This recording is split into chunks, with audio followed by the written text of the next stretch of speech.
L'actualité bien filtrée par des professionnels de médias, c'est sur Scoop FM. Suivez nos éditions d'information sur nos chaînes partenaires à Lubumbashi, sur Sky Radio à 6h, 9h, 12h, 15h, 19h et 21h. À Kipushi sur la radio communautaire Moïseni à 9h, 10h et 21h juste. Mais également sur Kipushi 24 à 8h30, 12h30, 16h juste, 18h30 et 21h30.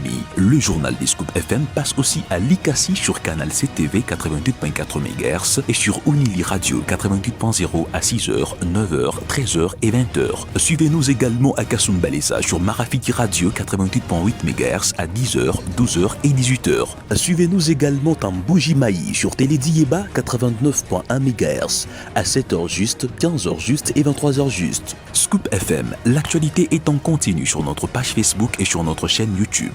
Pour plus d'informations, contactez-nous au +243 97 62 31 31 9. Scoop FM, la neutralité réelle, la neutralité réelle.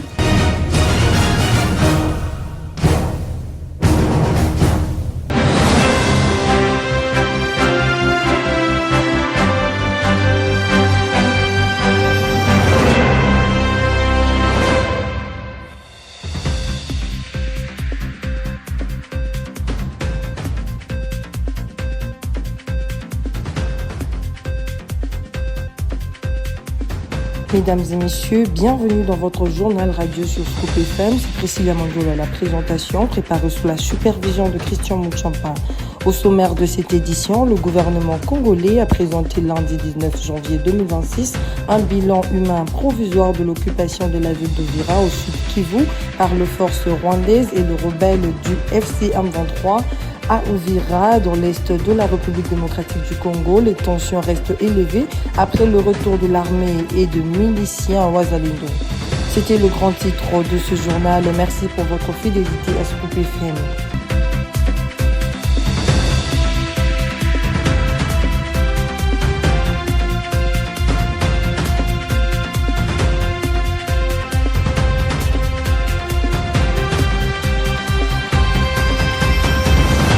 Le gouvernement congolais a présenté lundi 19 janvier 2026 un bilan humain provisoire de l'occupation de la ville d'Uvira au sud Kivu par les forces rwandaises et les rebelles du FC M23, faisant état de lourdes pertes civiles et de conséquences sociales majeures.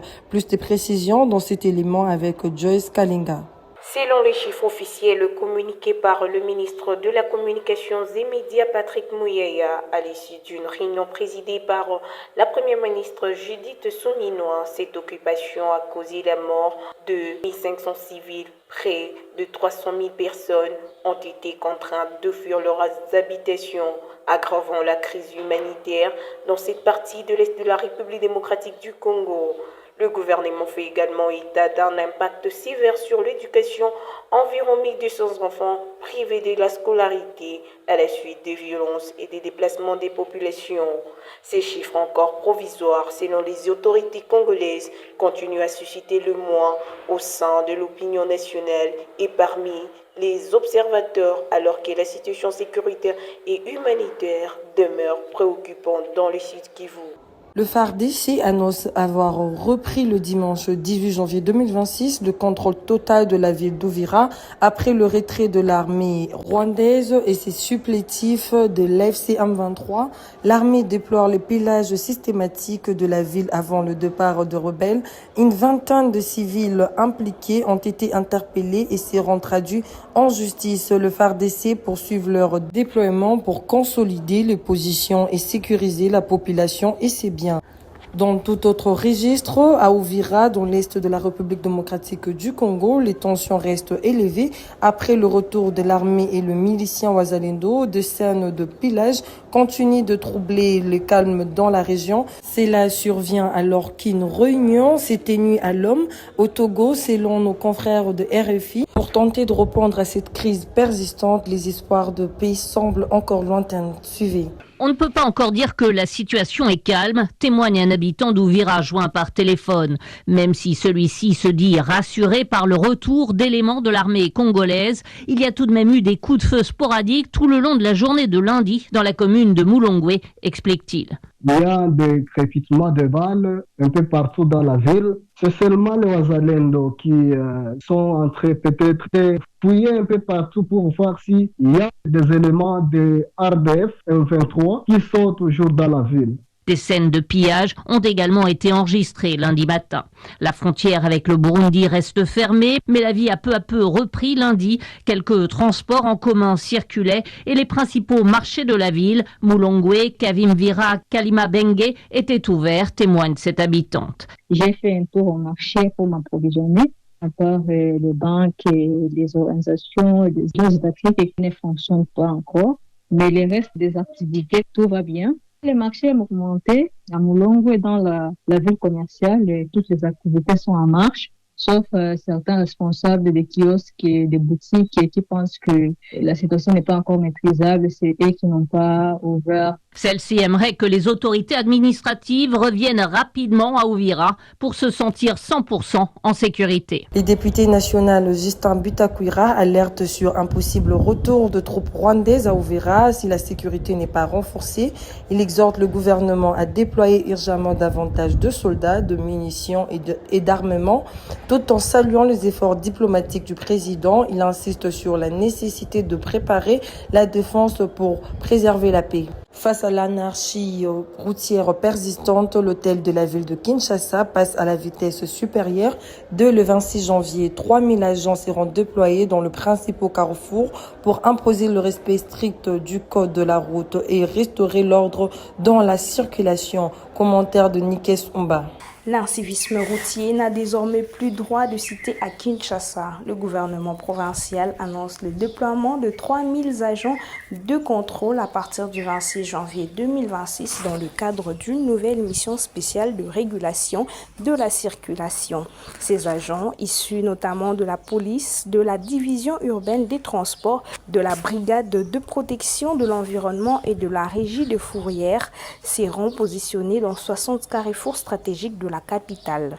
Objectif affiché, faire respecter le code de la route, fluidifier le trafic et protéger la vie des usagers.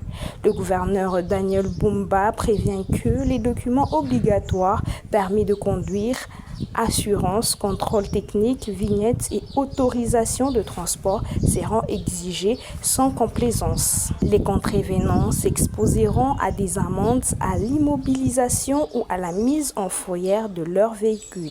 Des mesures spécifiques concernent aussi les camions de grand tonnage soumis à une circulation nocturne réglementée, tandis que les motos, taxis et tricycles sont interdits sur la route nationale numéro 1 à certaines heures.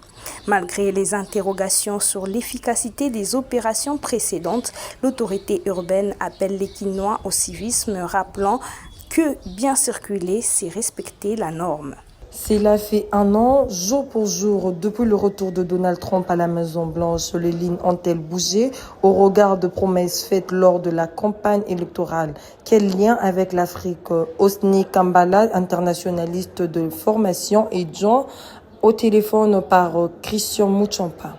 Il ne revient pas aux citoyens d'autres pays de critiquer son bilan, il revient au peuple américain qui l'avait voté. Il a été voté sur base d'un programme quinquennal. Il revient aux citoyens américains de donner des avis sur la gestion de Donald Trump. Mais pour nous, Africains, d'autres pays dans le monde, et les États-Unis d'Amérique sont omniprésents dans tous les circuits mondiaux, sur le plan économique, technologique, militaire, stratégique, géopolitique. Alors, par rapport à la question de l'Afrique, il faut d'emblée comprendre que tous les pays africains n'ont pas les mêmes avantages, n'ont pas les mêmes traitements vis-à-vis des grandes puissances. Vous avez l'Afrique du Nord qui, par moment, n'est pas assimilée à l'Afrique noire. Et vous sentez que même dans les différents domaines, l'Afrique du Nord ne se croit pas être totalement africaine. Et vous avez l'Égypte qui est le premier partenaire militaire et stratégique des États-Unis d'Amérique. Et nous n'avons pas le même traitement. Vous avez le Djibouti qui a une très grande base américaine au niveau de ce pays. Donc, chaque pays en Afrique a ses propres contacts avec les grandes puissances. Alors, la question qui est au centre de la question, c'est celle de la RDC ou les États-Unis d'Amérique. Ici, l'Afrique ou la RDC était abandonnée dans les mains des Chinois, les Turcs, les Pakistanais, les Asiatiques et les Russes. Alors, Trump, qui se croit être faiseur de la paix, et en même temps, il a des restrictions pour certains pays africains. Il s'est retiré dans plusieurs organisations internationales juste pour asphyxier l'Afrique d'une part et d'autre part, il se croit être faiseur de la paix. De retour à Kalemi, c'est mardi 20 janvier 2026. Le gouverneur de province Christian Kitungwa Muteba rassure la population sur la situation qui prévaut dans la ville de Kalemi, notamment la question de la ville morte décrétée par la FEC. La question sécuritaire, c'est une question lancinante. Et il faudra noter que la question sécuritaire, c'est une question qui concerne tout le monde.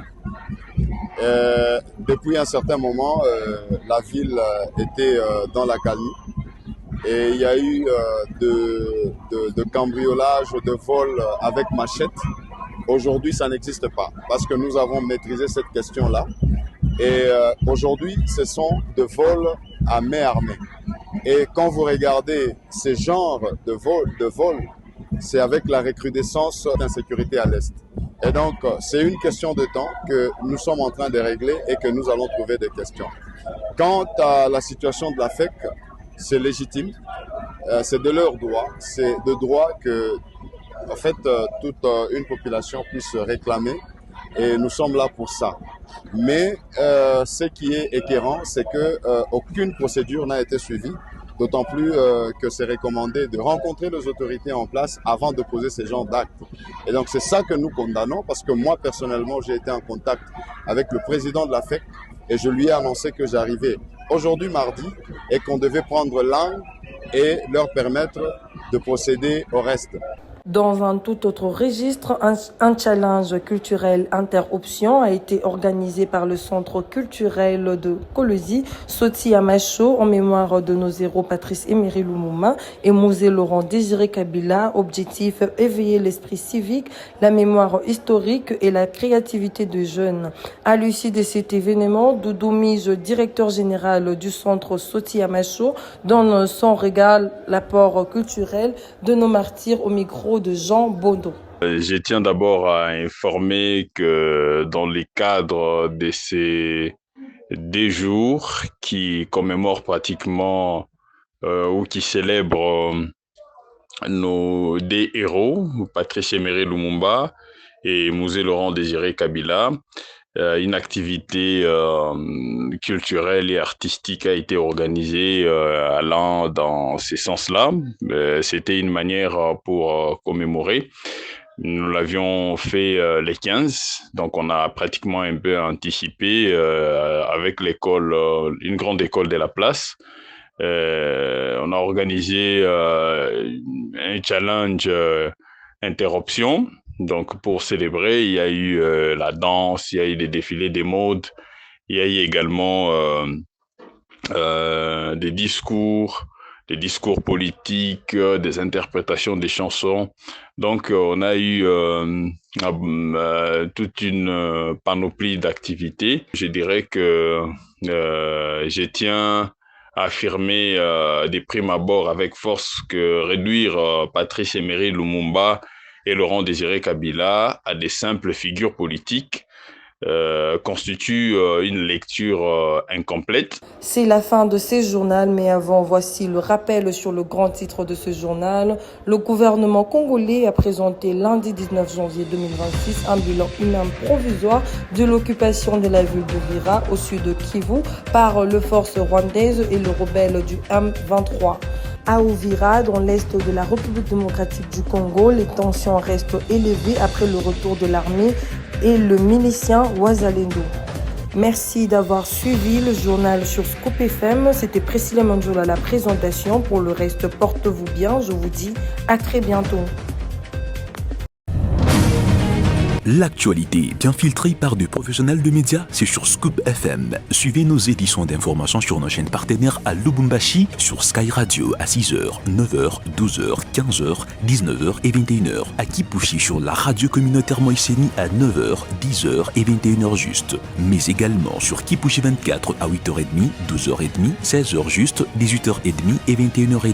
Le journal des Scoop FM passe aussi à Likasi sur Canal CTV 88.4 MHz et sur Unili Radio 88.0 à 6h, 9h, 13h et 20h. Suivez-nous également à Kasumbalesa sur Marafiti Radio 88.8 MHz à 10h, 12h et 18h. Suivez-nous également en Bougimaï sur Télédiéba 89.1 MHz à 7h juste, 15h juste et 23h juste. Scoop FM, l'actualité est en continu sur notre page Facebook et sur notre chaîne YouTube.